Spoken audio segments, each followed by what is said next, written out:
Zaib Pirani, how are you, buddy? Good, man. How you doing, Cam? Good to see you, man. Appreciate you having me on. You're very, very welcome, my friend. It's been a long time coming. We've been talking about this for a little while now. I know. I think it was 3 months out, 2 months out. I know because like my calendar ran out after June, and there's just like a blank page at the end that says Cam. Yeah. After that. Yeah, well, I went home for a bit. That sort of fucked everything up, and I've got a bit of a backlog. I've recorded heaps of these now, so you are one of my last. I've got probably like 2 or 3 more, I think, on the books, and then I'm having a big hold for like probably 2 months. I'm not going to be recording. Just let publish all those ones that I have in the backlog, and then try and just do them a bit more like, record, publish, try and keep it more current. Can I just say, man, I like what you're doing because I think a lot of the podcasts around comedy, especially in New York City, are comics that have made it and are already like fully flushed out. A lot of the people that go on your show, they're our friends, and like we're all starting together. And I think that's a much more real look into comedy in New York City than if you bring in like a professional comic that's working the scene. Thank you, man. Yeah, dude, of course. You're bringing something to the scene that I think is needed. Thank you, man. I appreciate that. 100%. Yeah, it's definitely a labor of love at the moment. There's, I have a bit of a mental conundrum with it because, ideally in comedy we want to try and gain some sort of like social media traction. Yep. Right. And the better that this goes, the bigger it's going to get. The more audience sees us, sees you boys, sees me. Yeah.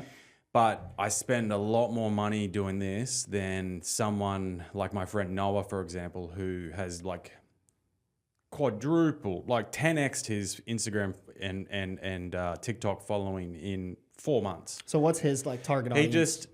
He just does like videos about him, like being controversial. He's saying things about New York, about things, and it's getting hits, but he doesn't spend any money on it. Yeah. So thank you for saying that. I appreciate that. I think it's also, man, I know your podcast as that because I'm in the scene. I think like if someone was looking up a podcast for like how to start comedy, like if you market to those people, I think that's a huge like opportunity for you. Because I know a ton of people that want to start comedy in New York, and I don't even know what the fuck to tell. I'm like, go to a mic and then pray, right? Because there's not like a real look into the scene. I know it like getting after it. I love the pod, but yeah, if you can find a way to like get people that are like, hey, you want to start comedy in New York, this is the real look. Because I think what people see when they see like a Akash Singh or Nimesh Patel go on a pod is like, that's a comic doing 5 spots a night. They're not like us, who a lot of people are like, we're working a day job and then we go to like an 8 o'clock mic with like 4 people in a room, right? So it's a real look is what I'm getting at. Thank you, man. I appreciate that. And 100%. I agree. I think this is the most exciting time, for us, because we're all such babies in this scene, but we're all growing, we're all committed. I'm only getting people on that I think are legitimately going after something. Appreciate that, man. So, and ideally, I'm kind of trying to get a snapshot of the early stages as we grow, and then, it's going to be exciting. In 10 years' time, that's when it's going to get really exciting. Once we're all, ideally at the Cellar or touring and, doing big things, and we've captured this moment from the beginning. So I view this as like a very long-term investment. Absolutely, man. But also I really enjoy it. I feel like it's making me a better person. Yeah, you feel like you've just got to know people on a deeper level. Also, is it cool if do I have to keep You don't these have to on? wear them. No. I'm sweating my ass off. Yeah, all good. I'm keeping an eye on that thing. No, it's made me a better person. It's made me a lot more articulate as well. Like when I first started doing this, I was like umming and ahhing and likes and pauses. And yeah.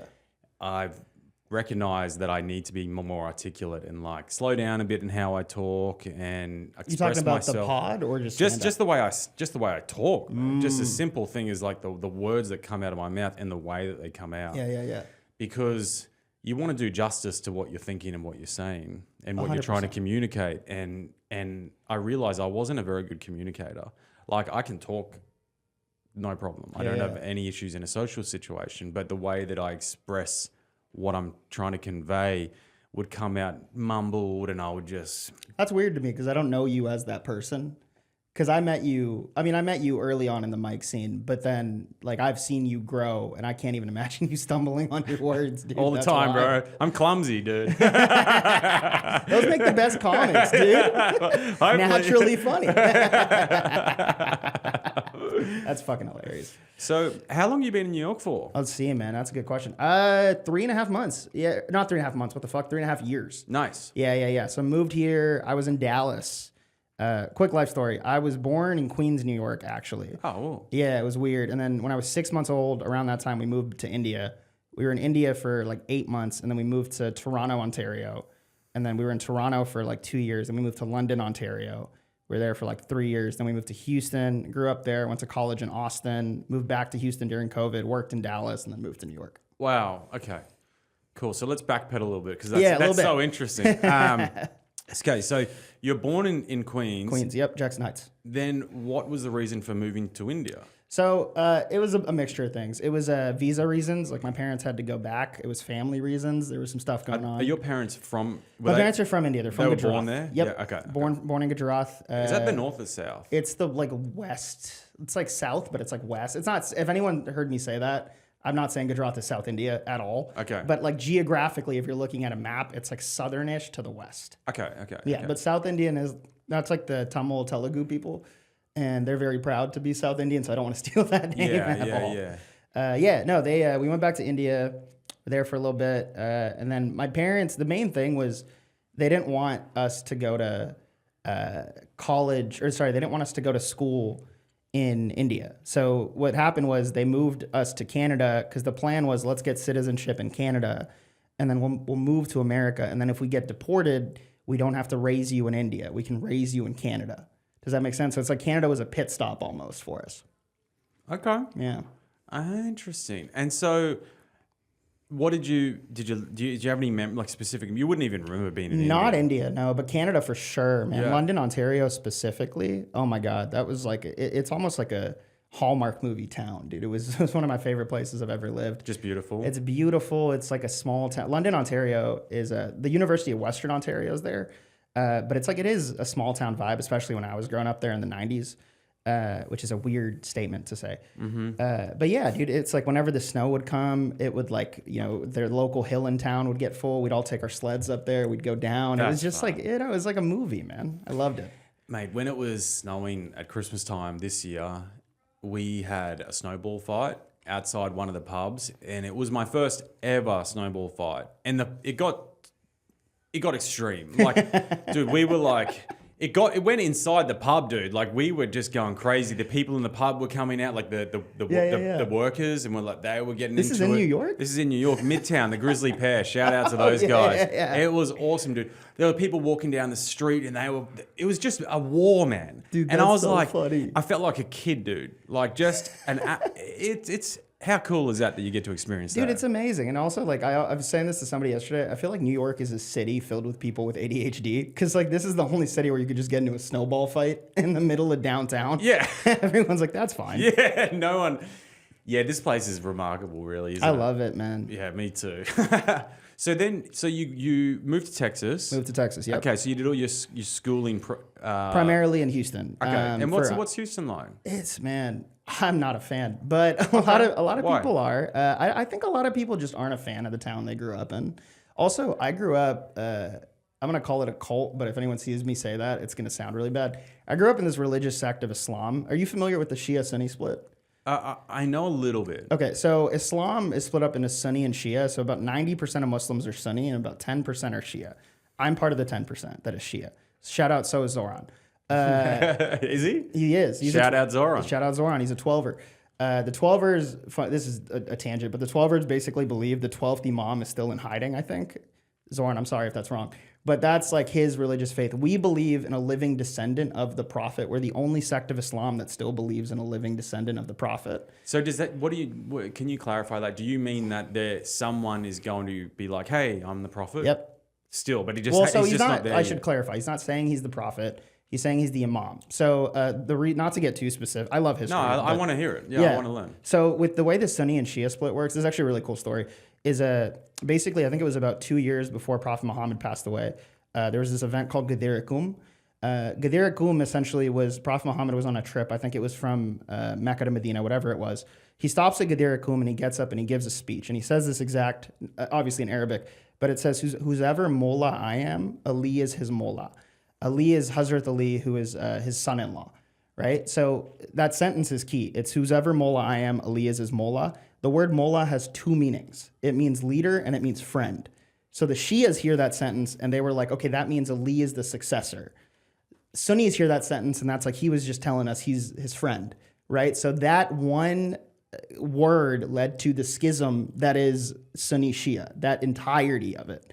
And that's how we end up where we are. Wow. Yeah. And there's a lot of fighting between the two factions, isn't there? There is, I mean, so less so recently, but yeah, all the time. I think Iran is a Shia state. A lot of the Muslim states, if you go and look at it at a deeper level, they fall into the Sunni Shia splits. I think Osama, when he was planning 9/11, that's a very extreme version of Sunni Islam. He was not a fan of Shia Muslims either, or for that matter, other Muslims in general. I think he said it's okay to kill Muslims as long as we're killing Americans or something like that. It was bad. Yeah. But my point is not that Sunnis are extreme. It's just that I don't think people understand how like diverse the Muslim community is. There's so many different. I mean, look at me. I'm tatted up and I still call myself a Muslim. Yeah. So I know you can't tar everyone with the same brush. Everyone's sort of... It's different, yeah. And I think the communities are so different. I will say one thing about, being raised in my sect of Islam, having a living descendant, as crazy as that is to me now, he is progressive in the sense that like we don't pray 5 times a day, we pray 3, right? So he lowered it down. He lowered the time of the prayers down. He adapted with the culture. I could talk about this for hours, but it was I think I grew up in that community in Houston and I didn't fit in too well. And I think that's kind of why I'm not a big fan of Houston. Did you have to pray 3 times a day growing up? My parents were so religious, dude. So how would you do that if you're at school? Man, so morning we always skipped. You never did the morning prayer, but there was 2 in the evening that we would do. It's called dua. It's like a 6-part Arabic prayer. And every kid learns it by like the age of 6 or 7. I never learned it. Which is like in the Ismaili communities, that means you're like the stupidest kid in the circle. I just couldn't. I mean, ADHD, right? I couldn't learn a 6-part 2,000-word Arabic prayer. I get it. But yeah, we would pray in the evening. We'd come home. We'd have to sit down in a circle and we would just say dua. It took like 15, 20 minutes a day, but that was every day. Wow. Or we went to Jamathkhana, which is like our masjid. Wow. Yeah. I'm not religious at all now for a variety of reasons, but growing up, that was like 100% a big thing. God, that must have been hell growing up. I couldn't think of anything worse. If you're a little kid who's got ADD, like I can relate because I was the same, and you just want to be outside and play with your mates. Absolutely. And just do normal things. And then your parents are like, no, you have to be here and pray with us. You'd be like, fuck my life. That's like doing homework every day. Bro, it was the worst. And the way they taught it to you, too, like the prayer specifically, there's this, anyone who's a Smiley will know this, there's one cassette tape that they would put in, and it was like an audio recording of someone teaching other kids how to do it, and you would listen to it and recite it, and you were just supposed to memorize it off that. And if I'm not, like, if you have ADHD and you're not showing me a paper, I don't know what the fuck I'm doing. I'm getting confused. Yeah, I was definitely like one of the few kids that never learned the prayers. Damn. Most of them did though. Oh well, whatever. And I made it. I'm alive. You are alive. So then you went to university in Austin. Mm-hmm. Okay. University of Texas at Austin. Hook 'em horns. Is there something to why Austin's blown up now? Do you think that there's merit in it? Like, I've never been, so tell me what the place is like. Dude, Austin is, well, so it's weird. I feel like I lived 2 lives there. So I was there for undergrad. I should clarify. I spent my first year of undergrad in Tyler, Texas, which is like a small town in Northeast Texas. But then I spent 4 years at the University of Texas at Austin. It's a great city, man. It's especially when you're in college, the way it's set up is like, West Campus, which is like where everyone lives, is right next to campus. Funny, and it's like to the west of campus, obviously. So like you're with all of your friends every night. You go to 6th Street, and the best part of 6th Street wasn't even going out. It's that the bars would close at 2, and from 2 to 3 a.m. was this thing called social hour, where it's like all the bars are empty, but the cops haven't brought the horses down the street yet. So like you can congregate in the street because the streets are blocked off, and that's when people had their most fun. Like you would just get to talk, you'd get to know people. And I miss that. That's why I don't go out a lot now, because to me, it's like the fun part of going out wasn't going to the bar. it was hanging out with the homies after the bar. Yeah. And I don't think you can recreate that anywhere. I haven't, maybe NOLA, but that's about it. Kick-ons. That's what we call kick-ons at home. Kick-ons at home? Is that an Australian thing? Yeah, kick-ons. It's like the time after the party. It's yeah. always the best part. Isn't that an after party? Yeah, after party, kick-ons. But just like whatever you do when you leave the bar or whatever, like that's always the funnest. That's the best. You know what's not to make this sad, man, but I had a friend pass away recently. It was about a month ago. His name was Jay. No, it's okay. The reason I'm telling the story is a good thing. Yeah. Jay, the reason everyone loved him so much, and I still love him to this day, is he was 6'3". He was jacked. He was like the best looking dude. He'd get any woman he wanted, but he just wanted to kick it with the homies every single day after the bar closed. I remember one of my favorite memories of Jay was he looks at me, and we were standing outside a bar, and he was like, hey, do you want to see how many women come up to us in an hour? And I was like, do women come up to you? This is a thing that happens? So we stand there, and like I think 4 to 5 women come up to him and give that like their number to him. Wow. And he turns them all down, and we split an Uber home, and we just kick it. Like that's who Jay was, and that's like the culture that Austin had. Shout out, Jay. Shout out, Jay. I love you, man. Wow. Damn. So have you been back to Austin since it's blown up? Comedically? Dude, no. Actually, no. I have not. I need to go. I want to do Kill Tony. 100% I want to do Kill Tony. You know what it is? I haven't done any comedy in Texas yet, which is crazy because I've been doing comedy for over 2.5 years now. But, man, I feel like I'm a different person in New York City. I moved to, so you know me as this version of me. When I was living in Texas, right now I'm about 200 pounds. When I was in Texas pre-COVID, I was like 140. So it's like 60 pounds less. I didn't have all these tattoos. I didn't used to wear glasses. I didn't have a man bun. I know those are all little things. I didn't do stand-up. Like I feel like that was a different life. And it almost feels weird when my Texas friends see me perform because it feels like I'm putting on an act. Does that make sense? Like I know this is who I am, but when my Texas friends are in the audience, I'm in my head and I'm like, you know, a different version of me. So it feels weird to perform who I am now. It's this weird, I'm still working on that. That's a big hurdle for me. I know what you mean. Because it's like having them almost anchors you back in the past. Yes. Right? And then, yeah, you have that moral dilemma of like, what part of me, like, because what it is you're fearing judgment. Yes, 100%. You know, you're thinking, they're thinking, what the fuck's this guy? Is he trying to be cool? Now he's got his tattoos and man bun. What's going on? What, he moves to New York City and he's this like fucking hipster dude? Like, this is so spot on. You're like in my head. Dude, this is exactly the narrative that's going on. Because it's like, it's just, you feel weird, you know? You got to block that shit out, man. And you know what's we crazy? all do. We all do. And what's crazy about it though is like within especially the past 7 to 8 months, I feel like my stand-up's improved a lot because I've achieved this comfortability on stage where I don't give a fuck what happened. I'm just like, if I bomb, I bomb, right?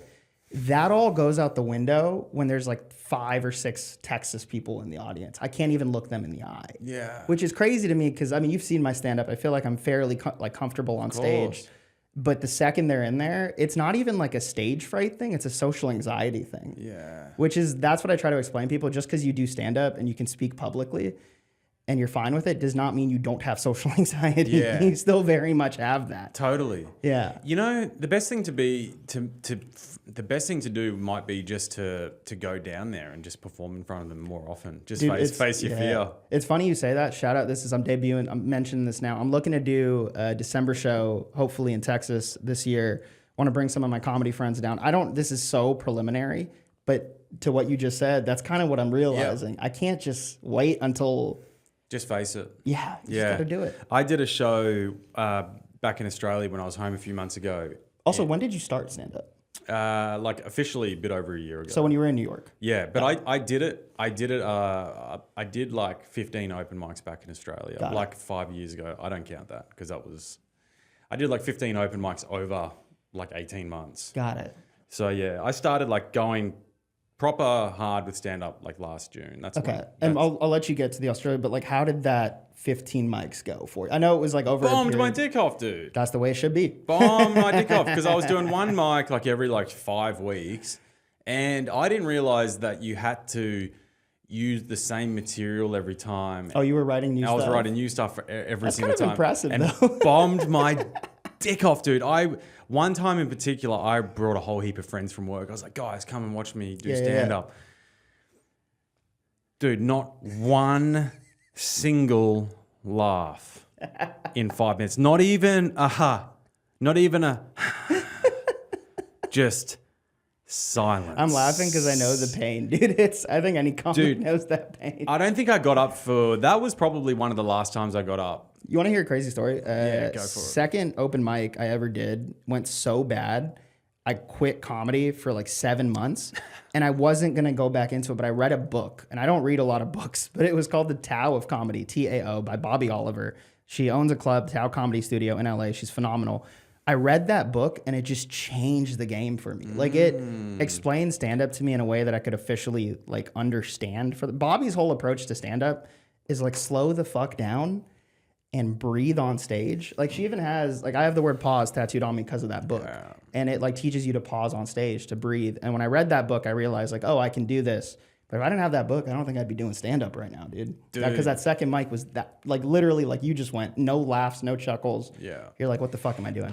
When you have an experience like that, it does something to you. Yeah. It's very hard to describe to people that aren't into public speaking or any sort of,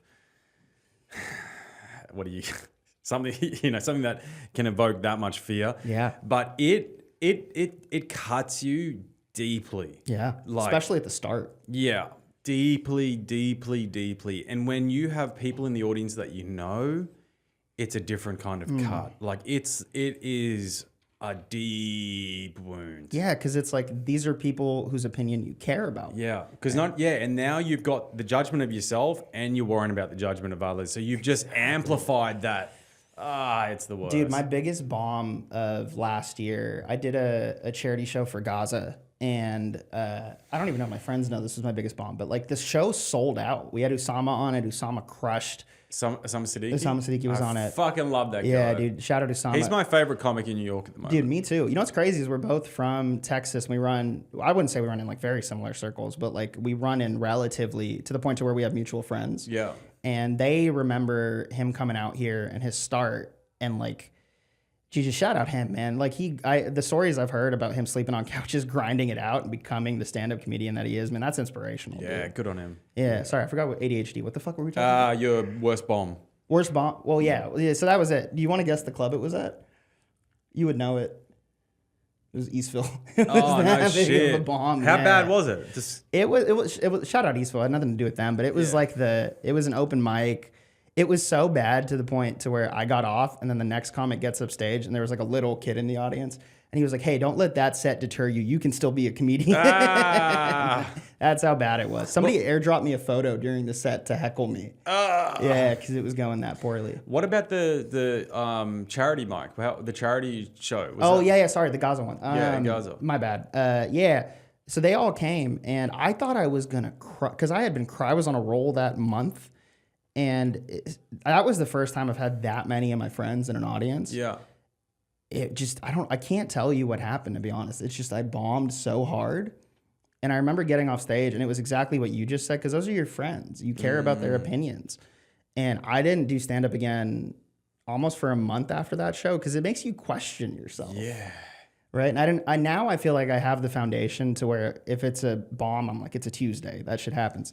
Back then, that was a lot more painful. But I think those are the growing pains you need to be able to handle stuff like that. Totally. Dude, I'm hopefully coming out of it now, but when I got back from Australia, for like a month and a half, I bombed nearly every show. I couldn't even understand why, because I was doing fine before I left. Yeah. I did fine in Australia when I did 3 shows. But then we didn't get to talk about those either. And then it doesn't matter. And then on my last show, I bombed in Australia. And then when I came back, dude, I fucking bombed, dude. Bombed. What do you think it was? I don't know what it was, man. Like, because I wasn't really doing anything different. It was the same material, but these people just didn't like me. And I've started to suspect, obviously, look, I'm an amateur, so it could very well just be the material, right? But I do know deep down that it works. Yeah, because you've seen it work. I also think okay, this is going to sound weird, right? But you know how, like, there must be energies. Like, there must be some sort of energy that we just pick up, we put out, that people sense. Oh, absolutely. 10 out of 10. It's like, It's like, if a dog's on heat, all the dogs know All that the dog's male on dogs heat, and they know. all go stiff. Like there must be something to do with that It's, in comedy as well, and the human nature. Because you can tell when you walk past someone down the street if they're having a bad day and they're like, you can tell, and you pick that energy up straight away and you're like, I'm not going to go near that guy. One of the best pieces of advice I got is the audience is so much smarter than you think. Yeah. And it's so true. If you are not comfortable, they immediately know it. You cannot trick an audience. Yeah. And I think that's true once I realized that is a fact, I started noticing it elsewhere in my life. I realized when I was bullshitting at work, I was like, wow, I'm not as good of a bullshitter as I thought I was. Stand up is like, it cuts through you and shows you like how good you are at the things you do. To that point, it's like, sorry, I lost my train of thought. Doesn't matter. What did you mention? Just like bombing. Like it's just, the energy on stage. Yeah. It's palpable. People know it. Let me give you, one more piece of advice that I got from Darren Passarello. Shout out Darren. That was, I think, the best piece of comedy advice I got since I started was focus on your setups and don't bail. And this Ashley Austin Morris, another comic in the city, mentioned like don't bail on your setups. So like what that means is like if you're noticing like that they can sense a weird energy coming off of you, stop worrying about your punchlines and the laughs. Start worrying about connecting with them in the setup because a laugh will come if they're with you because the material's funny. So fuck the joke. Focus on building a rapport with them.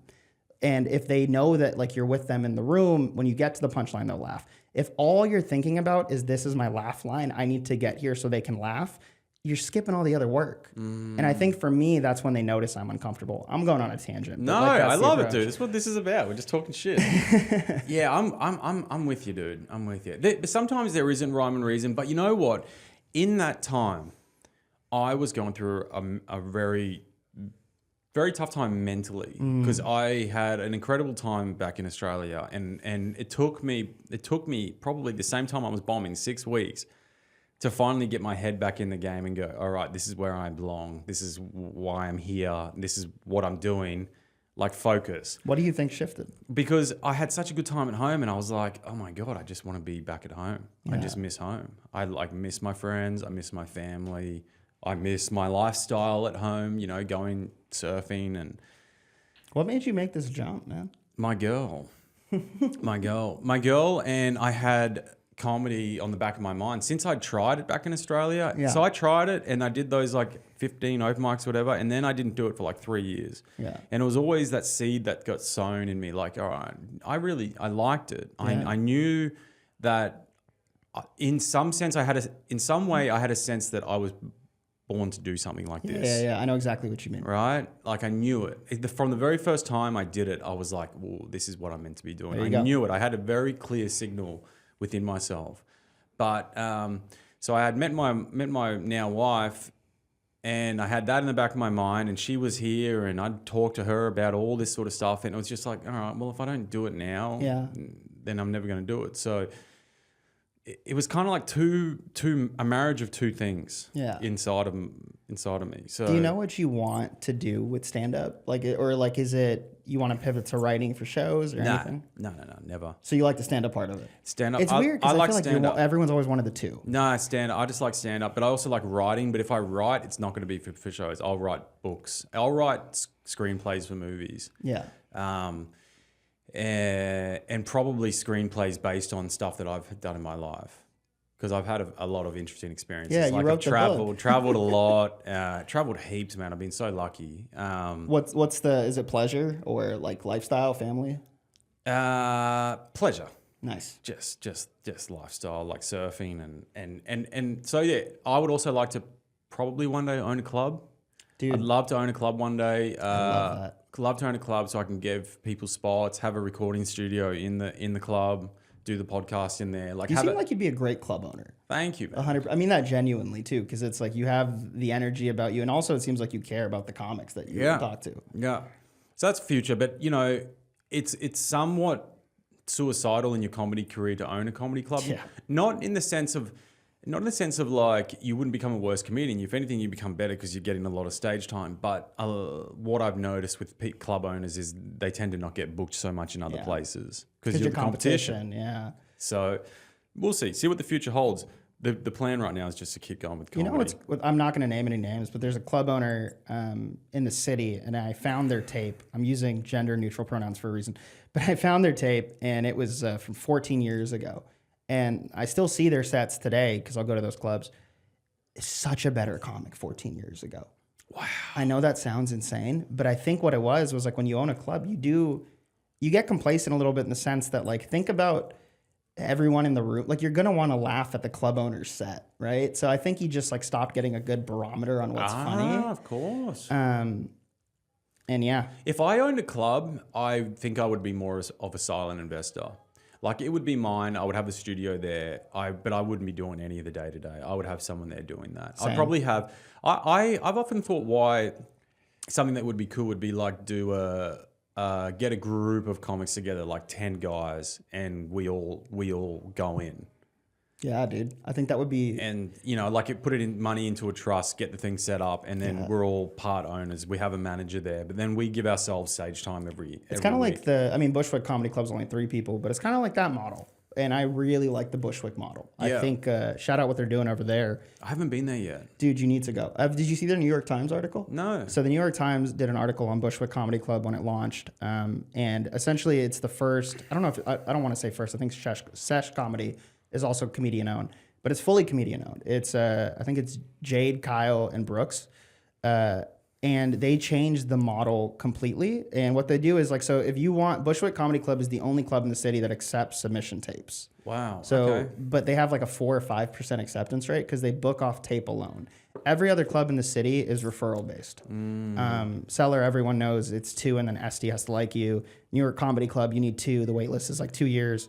With Bushwick, you just send a tape, and that, while it's a lot of work, in my opinion, was sorely missing from the comedy scene. Wow. Because there was no comedian representation. There was like owners and there was comedians. They're the first ones to bridge the gap. I don't know if their model is going to be successful in the long term. I hope it does. I was at their club last night doing comedy lottery. It was a lot of fun. I hope it does. But something needs to shift in the industry, and I really hope they're the first pillar of that shift. Well, it just seems like a really low-hanging fruit. I mean, the problem with doing comedy is just getting stage time. Yeah. And if you can mitigate that, I really like what they're doing at St. Mark's. Like Danny and Alexis, shout out to those guys. Yeah. That's like, I would call that my home club. That and You bark over there, right? yeah, I bark Nice. there. I am also a bartender there now. Oh, good stuff, man. Yeah, Congrats. yeah. So that's cool. So that and Broadway, they're kind of like my 2 home clubs, which is really lucky. I'm lucky to have that. Yeah. But what they give a lot of guys opportunities just through barking, and it's a mutually beneficial agreement because you're bringing people in, you get money, they give you 50% of the ticket sales. Yeah. So I make some money there doing that, which is nice. Alexis gave me my first feature set ever. Like that, they are so. You're right. Yeah, they do great stuff too. They're amazing. Also, whenever you can get paid to do comedy, that's awesome, dude. Not a lot of people at our level can say that. Like, that's awesome. Dude, some nights I've made like $150 barking. Bro, that's insane. Which is... That's fucking insane, dude. I know. That's like a monthly salary for a lot of people. I know. So shout out to those guys. Yeah. But yeah, who knows? Who knows where this whole road is going? But I've really changed my mindset recently, where I've accepted that this is a long road. Dude, for sure. This is a long road. This is like put the helmet on, put the chest plate on, and just buckle up, man. You're going for you're going to war, and it's going to be a long ass fucking drive to the battlefield, You had a David Weisglass on your show, right? Yeah. So me and David were in a festival in LA this past weekend, and we were just talking about that. Because like it feels like every 2 to 3 months, there's like some realization you come to. And you're like, oh, shit's going to change. And then like 2 to 3 months later, you get your next one. That happened to us in LA, where we're like trying to blend being authentic on stage with like twirling or mixing in your jokes. But yeah, it's a long fucking haul, dude. Like it's going to take, I think the old saying is it takes 10 years to find your comedic voice, which is extreme. But I do think there's some merit to it. Yeah. Because your voice changes so much I'm not the same person I was at 25. No. Right? Like, so. No. The biggest thing I just think with comedy is just learning how to express yourself in the way that you want to, because there's such a gap between your ability and where you want to go. Yeah. And that's the frustration part, because you know where you want to go. You know Absolutely. you know the person you want to be. You see these pros, you see what they're doing. You're like, okay, well, I could be that good in my own way eventually. I mean, that's the algorithm. You're gonna get there. Yeah. Right. But it's just like dealing with that emotion that flies in between those things 100%. is the hardest part to deal with. But once you just accept it, it becomes a lot easier. Then you're having fun in the journey. Yeah, right? exactly. Because, like, I mean, any type of journey, like I used to play basketball a lot, and it's like you're going to struggle. It's going to take you a while to pick certain things up. Like, you could be a shooter and you're trying to learn how to dribble better. Like, you got to work on every aspect of your game. And I don't think people that don't do comedy, I think people that don't do comedy don't understand, like, how many things go into a good set, right? The reason hosting was so helpful for me was the act of getting on and off of a stage. You do it so much as a host. Now when I'm doing a set, it's second nature. I don't even think about getting on the stage. Putting the mic stand behind you, the way you hold the mic stand. I've started doing this thing in my sets. I put my hand behind my back, and I know it seems silly, but it anchors me to the stage. Yeah. So I've become still in my sets. These are all things that you learn as you do it. Yeah. And they're not things that, like, you learn at the 6-month mark, 8-month mark. It's just so random. Yeah. Yeah. What you were talking before about slowing down, that was a realization that I had around November, December last year. I realized, hang on, if I just slow down, slow down the way I talk, breathe, take a few deep breaths before I go up, it changes my whole set. I don't stumble over my words. I express myself a lot better. 100%. And that, I think, that was the biggest realization that shifted a lot for me in just performing. What made you get it, like that realization? Honestly, it just came to me. I don't know. See, this is what I'm talking about, though. It's like it's so fucking random when this shit hits you. Well, where does the joke come from? I don't know where it comes from. There's something, there's an energy that we don't know. It's almost like a gift. What is your joke writing process, actually? Okay, so I will think of a premise and then I'll do it on mics. Okay, and then so you're right on stage. I write on stage. Nice. Yeah. And then once I've ripped it like several times and I know there's something there, then I'll go back and write it. I'll write it out and then I'll start trying to like punch it up. Then I start actually like standing at home memorizing the set. Yeah. And that to me is one of the most difficult parts because I've kind of got the old way I was doing it when I wrote it on stage. And then now I've got this new version that's punched up, but I have to remember that. So, sorry, not to cut you off, but it's like I recently stopped doing that, like the memorizing at home. And I think it's helped a lot. I know that sounds weird, but it's like if you don't remember exactly how and keep in mind, this is just me. What works for me doesn't work for everyone. Yep. Everyone's process is different. But if you're not memorizing the way you're delivering stuff, it forces you to be present when you deliver it. Yeah. And that, I know it sounds so counterintuitive, but this is part of what me and David were talking in LA this weekend about. Is like sometimes you need to go up less prepared. Do you know the comic Kevin Dabrowski? No. So he teaches classes for Buddha. I've done a couple coaching sessions with Kevin. Kevin has great insight. His whole thing is when I started comedy, he was the first person that explained it in a way that I understood. So what he does is he has a batch of jokes and he knows what he wants to do. He gets on that stage. He might know his opener. Everything else is audience dictated. So, but Kevin's been doing it for like 10, 15 years. So he'll pull it out. But if you don't have an order, it forces you to be present. But what I will say is I do that now to an extent, but the first 7 months were so painful. Because like if you don't have an order, you're panicking up there. But you gotta struggle. You gotta struggle. Yeah.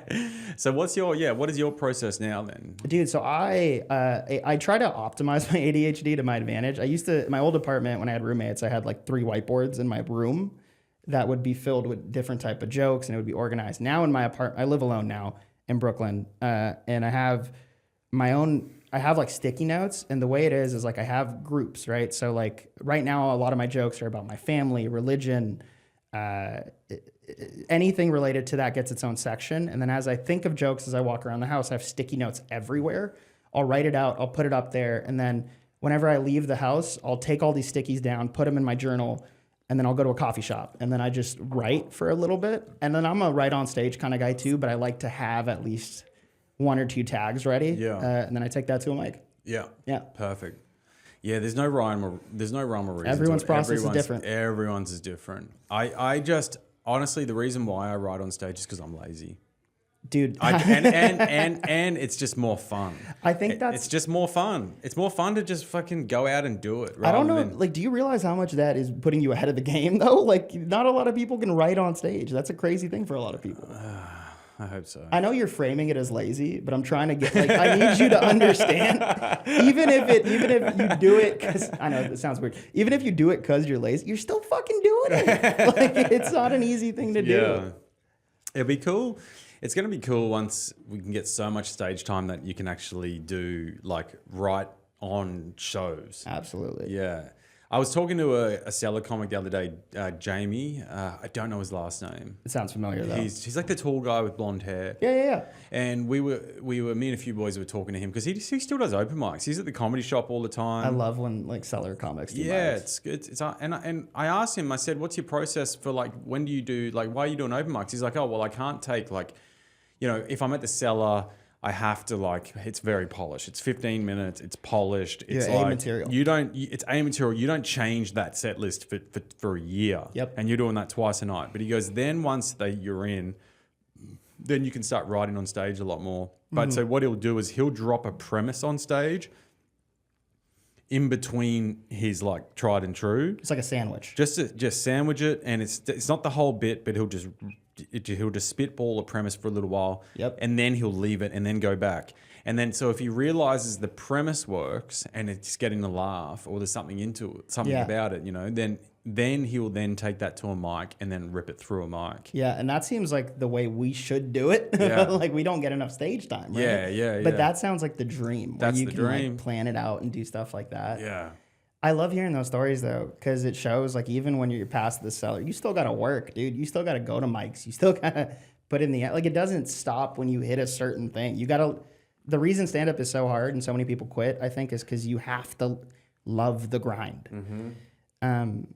Yeah, and it's such a weird thing, but you gotta love bombing sometimes, which I know sounds weird, but no, you got to at least be comfortable with it. Yeah, it comes. There's a saying: once you bomb enough, you never bomb again. Not because you, like, stop bombing, you just stop thinking of it as a bomb. Yeah, you're just like, it's a Tuesday. Yeah, like, it is what it is. And sometimes you just got to reframe it too. Like, I did a show on Sunday at the Whiskey Cellar, and it was pretty much an open mic. Yeah, there's like 3 audience members in a room full of comics. Yeah, and I kind of bombed, not bombed in the sense of, like, I had a bad set, but I didn't really get any really reaction from people. And my wife was with me, and I was like, "Fuck, that sucked." She goes, "Dude," she goes, "It was an open mic." You basically did that in front of comics. Don't even worry about it. And that's what I was about to ask. And I was like, why is she telling me this? I should know this. Well, one, that's a supportive partner. Yeah, I know. What's her name, by the way? Mel. Okay, well, stay with Mel. She sounds like it's a good one.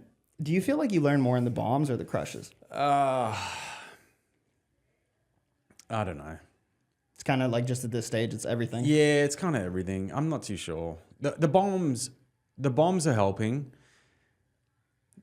The bombs are the ones that really make you go back and want to work hard. Oh, for sure. So I would say the bombs, it definitely ignites the firecracker up your asshole. Yeah. 100%.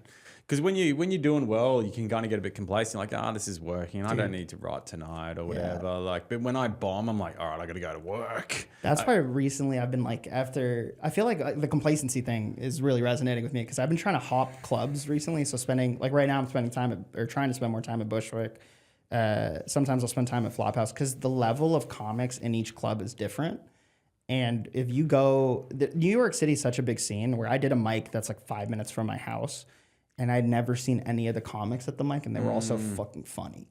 Wow. And it's to the point to where you're like, all right, I got to keep working. Yeah. And you, like, it stops your complacency, because you're like, dude, if you stop working, someone else is working. 100%. Yeah, this is such a grind. It's great though. But we love it, which is so weird. So when did you move to New York City? 3.5 years ago. Okay. And so that was after college? It was, no. So you said you went back for COVID. Yeah. So it was weird. So I graduated 2018. And I was in Austin for 2 years, almost 3 years, because I moved near the end of 2020 back to Houston. I was in Houston for about 6 to 7 months.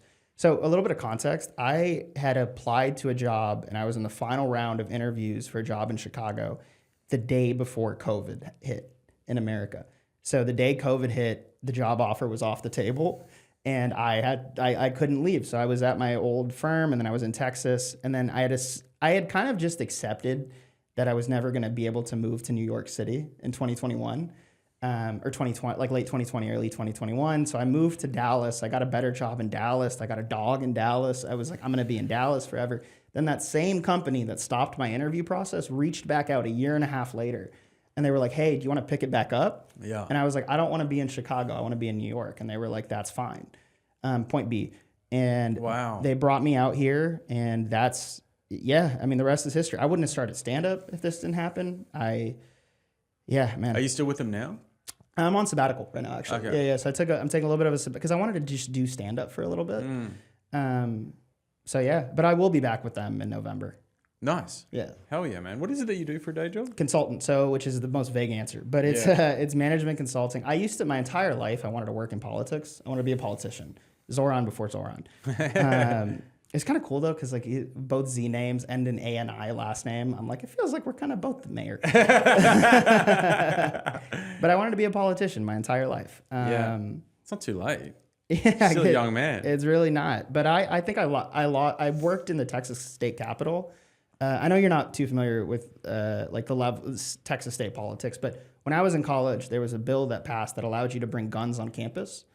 Like concealed carry on campus. And I worked for the representative in Texas that was trying to stop that. And I got so disillusioned with the process, not just like how hard it was to pass simple things, but also just like politicians are not authentic people. Like, and I know everyone says that, but like once you work in a state capitol and you work with the reps, I remember talking to him and like the smile was on his face the whole time, but it didn't look like a real smile. And I think that perfectly encapsulates politicians. Wow. Yeah. So anyways, I say all that to say I worked in political consulting, or like public sector consulting, not political, for 2.5 to 3 years. I worked with departments of transportations with, when COVID happened, I helped build domestic violence relief programs, childcare relief programs. And then I just got tired because like my day job was COVID. And COVID was happening, and I was like, I can't keep doing this. So then I pivoted to private sector consulting, which is still management consulting, just helping out. It's just not working for the government anymore. Did that in Dallas, and then I got another private sector consulting job when I moved to New York. Ever since I've been in New York, I've worked with like healthcare clients in California. Honestly, like a healthcare client in Chicago. It's so I worked with Meta for like 2 years. It's so random in consulting. You just do whatever. Cool. That's awesome. So you're a bit of a political guy. I love politics. I like politics as well. I like reality television. Yeah, man. I like American politics. I've always found it interesting. I follow. Do you know Breaking Points? Yes, yeah, I do. I watch that every single day. You guys gave us Rupert Murdoch. Rupert Murdoch, yeah, Australia, dude, the Fox News guy. That's Yeah. for you. You did that. Whoops. What's your view on like what's been happening in like the Middle East and stuff at the moment? Dude, great question for a podcast. What's my view on the stuff that's happening in the Middle East? I think it's a genocide. Oh yeah, 100%. Absolutely. I think a disgustingly awful genocide. A disgustingly awful genocide. Now, what I want to also say though is when I was growing up in Texas, I did not have a single Jewish friend, and not because I'm anti-Semitic. We just didn't have a lot of Jewish. Same people. in Australia, dude. I didn't meet a Jew until I came here. You came to New York, right? Like my first Jewish friend was my roommate's girlfriend. And like it's just like you learn when you're in Texas, you learn about Israel as a place, not Texas specifically, but like when you don't know any Jewish people, you learn about Israel as a place that's oppressing the Palestinians in places like Gaza. And that's still true. It is absolutely still true. But now I know people that were born in Israel. Now I have friends that are Israeli. And I think what a lot of people that aren't in New York don't understand is a lot of these people think it is a genocide too. Yeah. A lot of my Jewish friends, well, I would say most of, if not all of the Jewish friends I have in my life, comedy on the side, will stand up for the Palestinian people. They think it is a genocide. And I think we need to differentiate the actions of a government from an entire people. Anti-Semitism is on the rise in America, and we need to address that. And I think the conversation just needs to get more fine-tuned. I agree. I had a comic on. I'm publishing his Thursday, Brent Birnbaum, and he's a Jewish American, and he said I was talking to him very briefly about the Gaza the Gaza Strip and what's going on there. And he said, you got to remember that there's a big difference between American Jews and Israeli Jews as well. Like American Jews have nothing to do with what's going on there. And they are the victim of the anti-Semitic thoughts that come when people are just mad at Israel. If they don't know how to differentiate. Yeah. And it's unfortunate and it's not fair. It's unfair. It's like, like imagine if, for me, say something like, the Australians were, fucking doing the same thing to their indigenous population. Yeah. And then I'm living here and they're going, you're a fucking killer, you're a criminal. I'd be like, well, I've got nothing to do with it. Exactly. I'm here. What am I going to do? Yeah. And I don't want to, this does not take away from the plight of the Palestinian people. That is, what is happening is horrendous. It is a genocide. But I want people to Jewish Americans and also Jewish Israelis, a lot of them think the same thing we do. Man. It's not as... Dude, I met a lot of Israelis traveling and they're really nice people. They're amazing. And I knew like one guy in particular that this is very, because they all have to do military service. Yeah, IDF. Yeah, so he rejected doing military service and he got into a lot of shit. He kind of had to go to like a jail. They mistreated him pretty poorly, but he just outright refused to do military service. He's like, I'm not doing this. I don't believe in this. What happened to him? He had to end up taking some sort of government job in something. I was wondering because I don't know how. Because he was very, this guy was a fucking animal. He was built like a brick shit house. He was, there was like a cyclone going on when we were surfing in Mexico, and he was the only one that paddled out. Like he was a fucking nutbag. This guy, he would have been the best soldier. They would have been so spewing. They're like, what? This guy was an animal. Just imagining Bibi Netanyahu's so mad. He's like, I want this guy. Yeah. Fuck Bibi. He's a fucking raw criminal. You reckon he'll ever get tried for being... No, absolutely not. He won't. But if you're going to be someone committing a genocide, your name can't be Bibi. It's too funny of a name, dude. Dude. Also, I know his name's Benjamin for the record, but still. The American politics is a crazy system. I could talk about it for hours. It blows my mind. I would say I'm more conservative leaning. Which is totally fine. Just because Australia, I think we're a little bit more conservative. Actually, in Australia, I'm considered left, which is here. Okay, what are the differentiating factors? Well, just your left are really, really left here. Yeah, that's true. Especially after the most recent election. I'm very pro-union. I'm extremely pro-union. So that's why I'm more left in Australia. I actually vote for... You worked in construction. I'm an electrician, yeah. So I voted for the Labor Party, which is your Liberal Party. Got it. But our Liberal Party is the right... So it's like... the name's the wrong way around. Right? Yeah. So, but... America is definitely more divisive. I've spent a lot of time researching the founding fathers and the founding of this country. Like I've read journal entries. I've read the initial drafts of documents that we've had. Because it's so fascinating to me the way America was founded. And what I can say right now is this is not what they wanted. No. And I have read the letters. I've read the communications. I have a book in my backpack called The American Dialogue right now that breaks down 4 of the key founding fathers and their relations to current events. And this is not what they wanted by any stretch of the imagination. What did they want? So the founders, you have to keep in mind what they were going through, right? So there was an oppressive king in England, right? So a lot of the people that left, it was for religious freedoms, and they were fighting an oppressive rule. Now, the person who drafted the Declaration of Independence was Thomas Jefferson. And the reason it's so, if you read the Declaration of Independence, it's essentially just a roast of King George. Like it has the preamble, or not the preamble, sorry, but it goes into like the king is doing this, the king is it's literally just a document of how horrible the king is, and that's the foundation of our country. And then you go to James Madison, who wrote the Constitution, and James Madison was the most intelligent political mind within the past 300 years, in my opinion. But he was also 5'4", which I think is fucking hilarious. It's like they're all like a bunch of 6-foot founders that look down at this guy. They're like, "What do you think, dude?" But he wrote the Constitution, and he's very clear in the separation and the delineation of powers in the Constitution. And then there was a case, Madison versus Marbury, which set up what we know as judicial review in America, which allows the courts to have the ability to look at a law and say, is this legal? That's like a fundamental idea of the courts. And within this past week, that's been thrown out. It's essentially, it gives the executive more power. this all dwindles down to the founders wanted checks and balances because they were coming from a system where there were no checks. And we don't have that right now. There's extreme executive overreach. I grew up in a family of undocumented immigrants. I know the fear of when a cop knocks on your door at night and you don't know if it's because they're doing like a routine check or if there's like an alarm going off or if they want to deport you.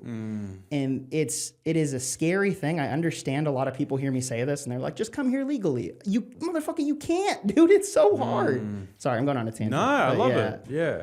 I definitely think it feels somewhat like America's been such a powerhouse for since World War II. Yeah, 269 years. Right? But since World War II is when they really started to dominate the world. For sure. They got the petrodollar in and everything went on to US dollar. Is that when that happened? After World War II, they... I'm not saying that. I don't know. No. The US dollar used to be pegged to gold.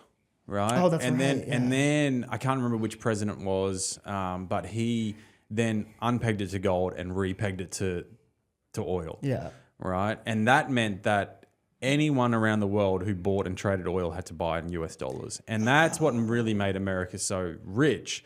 But it also has now made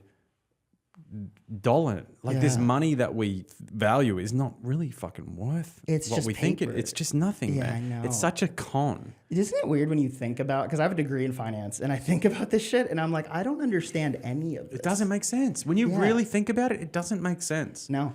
It doesn't make sense. I really feel more and more disillusioned with the whole system, and I feel like we're all just a bunch of slaves. Yeah, oh, absolutely. And I'm lucky. I've kind of free from it now. My wife's not. She works for someone, but I work for myself now. What do you do? I do like handyman stuff around man. the city. Dude, I'll keep that in mind. Yeah, please do if you know anyone. I'll send you some send cards. me your info too, because I'm trying to. Yeah, we'll talk. Yeah. So I do that. I also do a little bit of bartending, which is fine. But you know, when you're just working for someone in a 9 to 5, dude, you're a fucking slave, dude. Dude, it's horrible. It's this is such a Meethi Pirani. If you see this, you're awesome. But Meethi is a comic in the city, and I had a boss, worst boss in my life. Alex, if you see this, you fucking suck. Yeah, fuck you, Alex. Fuck you, Alex. Aleks, by the way. Who the fuck spells it like that, dog? Worst boss I've ever had. And let me tell you what, he was okay to start. And then he found out that I was friends with his ex-girlfriend who was Meethi Pirani. He thought we were cousins at first because Meethi's last name is P-U-R-A-N-I and mine's P-I-R-A-N-I. And I explained we weren't cousins. And I don't know what clicked in this man's head where he was like, this dude's sleeping with my ex-girlfriend. For the record, absolutely not. I had a girlfriend at the time. Also, Meethi, love you, but like you're my homie. And he just turned into the biggest asshole. Yeah. And that to me is the perfect encapsulation of, I was like, I don't want to work in a job where you can make my life hell. Yeah. And that's why I took the sabbatical. I was like, I can't, this is too toxic. I can't be doing this. Small dick syndrome. Small dick syndrome. Shout out, Meethi. We love you, though. Fuck you, Alex. Fuck you, Alex. It does feel like you know when you know a little bit about like the end of the Roman Empire. It feels like America is going through like an end of an empire kind of thing. Like, you know, because if you know about the Roman Empire, where they went wrong was they spread themselves too thin. Expanded too far. Put too much money into army, military, not their own people, and then eventually the whole thing collapsed within itself. Split into like the Byzantine. There was these oligarchs that had all the money. There was these peasants that had nothing, and there was this just huge gap in between. It kind of feels like it's this. You ever heard that quote? History doesn't repeat; it rhymes. And I think that's what it is. Because everyone's assuming like we're going to see the same exact. You're not, because history doesn't happen exactly the same, but it will have similar qualities, like you just said. Yeah. And income inequality, I used to think it was like such a shut the fuck up, you liberal.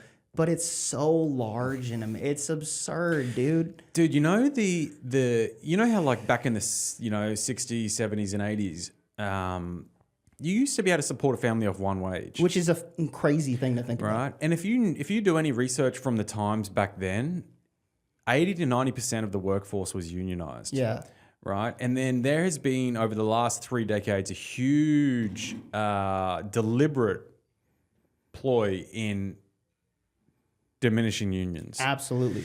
And the fall in like the fall in income and salaries and the rise of having to like bring in two-person incomes is directly proportional to the fall in union memberships. Are you familiar with that union leader in America that came out that got like that huge pay bump for the auto workers about last year? No. I can't remember his name, but like what you just said is everything he was saying. Yeah. The auto workers, essentially it was like their union representative had been so corrupt for so long. Because I mean, he was in the pockets of the big auto manufacturers, and he won an election to become the union representative. And I think, don't quote me on this, he got them like a 30% pay raise. Whoa. Got them like these benefits where it was like little things, where it was like, we need to fix air conditioning and factory, which is a crazy thing that you have to work on.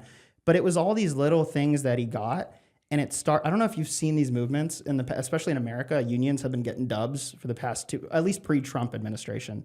UPS had a union agreement where their drivers got, I think it was a 15% raise, AC and trucks, which seems to be a trend.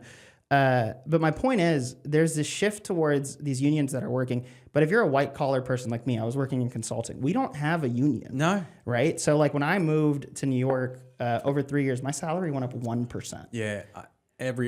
Same with if you're looking at public and private sector. So my sister works as a radiographer in a private hospital. So that's like she takes x-rays and stuff like that and see scans and stuff. I'm Indian, I should know that. So you're an ADD Indian brain. So if you compare her pay rises to the public sector in the same job, they were getting like just CPI like 1 or 2% every year. These guys were getting 5, 6, 7, 8%. If even CBI there, man. Yeah, right. And then same with construction. If I took a union job, I was making a third, like basically a non-union job, you would be taking home 2/3 of what a union job would be taking home. Yeah. Plus better like superannuation. What do you guys call it? Why are unions so controversial to so many people? I love Because unions. it's a deliberate attack. It's a on deliberate capitalism. Yeah, it's a deliberate attack because we're bought and paid for by these fucking billionaire oligarchs that run media, own the newspapers, lobby politicians. Yeah. It's deliberate. When did you join your first union? When I was 24 or 25. Can you like take me back to that where it was like, were you just so pissed? You were like, I'm not. So I didn't know anything about unions, and I just got my very first like proper mining job. And it wasn't like I wasn't down there like swinging an axe. I was doing a. That's kind of cool. I was in a gas plant, working in a gas plant on a remote island off the coast of Queensland. Oh shit! Shout out Curtis Island. I don't know what that is, but yeah. It was cool. We had to get a ferry there every day. It was like a 40-minute ferry ride to the island, and then a bus, and then it was a cool job. But the very first day I get there and we do like an induction, and then after the induction there's this like big fucking union rep sitting outside. He's like got his hard hat on, he's like covered in tattoos all over his face, and like he looks like a bikie. Looks like a dope dude. Yeah, he's a bikie, and he's like, "You in the union?" I'm like, "Nah." He's like, "Are you in the union?" I'm like, "Nah." He's like, "Are you in the union?" I was like, "I guess I am now." He's like, "Here's the papers, cunt." Dude, that's actually so was he just doing that for like to get you to join? They staunch you. You don't really have a choice. I love that. Though. Yeah, and on the big construction sites, they pretty much, this is illegal by the way, but they pretty much like, you're not going on a union job unless you're a union worker. I love that that is a thing because you need protections. And it's fucking bullshit if you're not, because if everyone else is paying their dues, and dues are not that much, guys, they're about $1,000 a year. And that's you make that back in one fucking week. They make it out to be like that's the reason you shouldn't join. Like you're gonna pay dues, you're not gonna get anything. What the fuck are you talking about? Dude, it's awesome. If anything happens to you, so you get income protection, you get free legal. So if you have a workplace accident or your boss fires you, free legal. You get that enough is alone.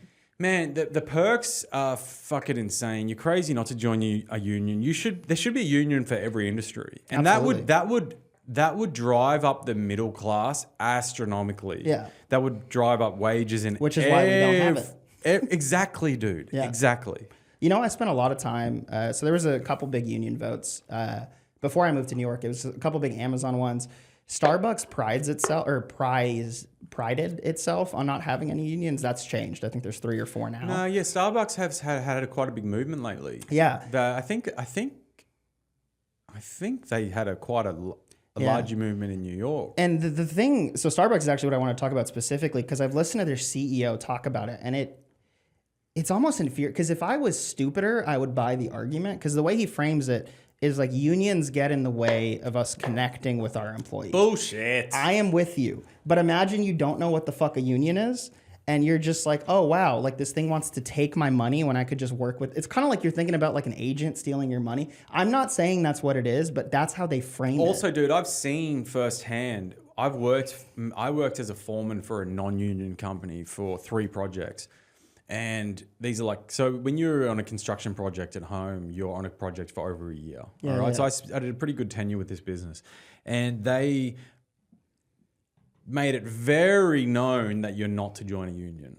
Right. And Is guys. that legal? No, none of this shit's legal. And then if you did join a union, they pretty much ousted you. What they would do firstly is like move you to like a job. So if there was like if you're on a project and there was a few union guys, they would probably try and dilute them, like pull one off onto another job. So spread you out. That would give you the shittest jobs. Like they'd basically force you out by just treating you like shit. So I've seen it work the other way as well. Like, yeah, you've got the union guy that's like, you have to join, but then you've got the employees that are like, fuck you. Yeah. If you join, we're going to make your life hell. Dude, they did that at the Amazon one. I think it was in Georgia, where they cut the trees outside because the vote was in the summer. So the union reps were standing under shade, and they cut all of the trees. And then they interviewed about it. They were like, we just had to cut the trees. Like, and obviously that's not what it was, but They're cunts, man. Everyone should join a union. yeah. Join a bloody union. If you want to minimize this gap between the low and middle class and these fucking rich millionaires and billionaires and oligarchs, join a union. It's the best way. Yeah. Also, just being organized. Being able to organize. And what I mean by organize, I mean like when you do like go on strikes or rallies and stuff, and it's just a means of communication between power. people. Of course. Because, I mean, they're so big, a conglomerate. I mean, like, we need to get together. I'm saying all this in my head. I'm like, what if comedians did this? But I don't think it would work. Dude, we'd be like, we need better pay. Can we get $5? Can you cover my train fare, please? Yeah, it's great. $5 isn't even 2 ways. That's crazy. Yeah. Nah, it's interesting. We'll see what happens in the world. Sorry. Yeah, I'm gonna cut you off. What I was going to say really quick. I think, like I said, I love politics. I majored in finance. I think in America, within the past like 10 to 15, there's been this like shift ever since Trump won in when did he win the first time? 2012? No. 2016. Ever since he won in 2016, there's been this shift where it's like liberals don't know how to do math. They don't understand the way government works. They have all these ideas like universal healthcare, all of it's stupid. That frustrates me because those are assumptions and it's not a logical argument. I'm somebody who's been living, like I worked in politics, majored in finance. I have read up on the founding of this country. I think liberals get a bad rap for not understanding where this country comes from, not loving this country, and also not understanding how to implement programs. I just think we haven't had the opportunity. And I know you're a little bit further on the right than I am, which is totally fine.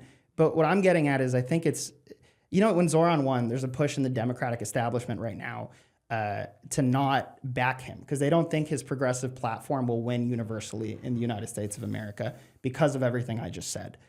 I think that is a grave mistake. I think if the Democratic Party wants to win in 2028, the way you do that is the Zoran playbook. You need to rally and energize your base. You need to make people understand that liberal policies are possible, but also just talk to them. Last thing I'll say. The thing that annoyed me so much about Joe Biden was he had this quote. It was, we need to build America from the bottom up and the middle out. Do you know what that means? No. That's my fucking point. Like, that's because you hear that and it's pointless. Yeah. Zoran is very clear. He's like, we need to make the city affordable. We need to freeze rent. We need to get government-owned grocery stores to... Also, for the record, when he says that, some people assume that means that's all we have. It's an addition to stuff. It's an addition to the ones that are already there. We need to get free busing. My point is, his statements are so clear, and everything else is just BS that we say. And it's like we said at the start, crowds are so much smarter than you think. Talk to these people. If you believe in liberal policies, talk about them like Zoran did. That's why Zoran won by 12 points. He wasn't supposed to win. That is not a victory. That's a fucking mandate, right? And I get worked up on this because we didn't talk about this, but the reason I stopped working in politics was logic doesn't always win, right? The way you win Trump still has not admitted that he lost in 2020, right? And for the record, I'm not trying to put the Democrats as this great party. I think both the parties suck for a variety of reasons. But if you can't agree on what is a fact, where do you go? Yeah. He's delusional. Yeah. Unfortunately. Anyways, thanks for letting me go on my tangent. Dude, I loved it. Dude, I've really enjoyed this chat. Yeah, me It's been too. good to get to know you. Do you want to give everyone your socials? Yeah, guys, you can find me Zaib Pirani Comedy, Zaib Pirani, and then just comedy, YouTube, TikTok, and Instagram. Follow me. All right. Mate, it was an Appreciate absolute pleasure. you, Cam. Yeah, dude. Very welcome. Much All right, love, guys. brother. See you on the next one.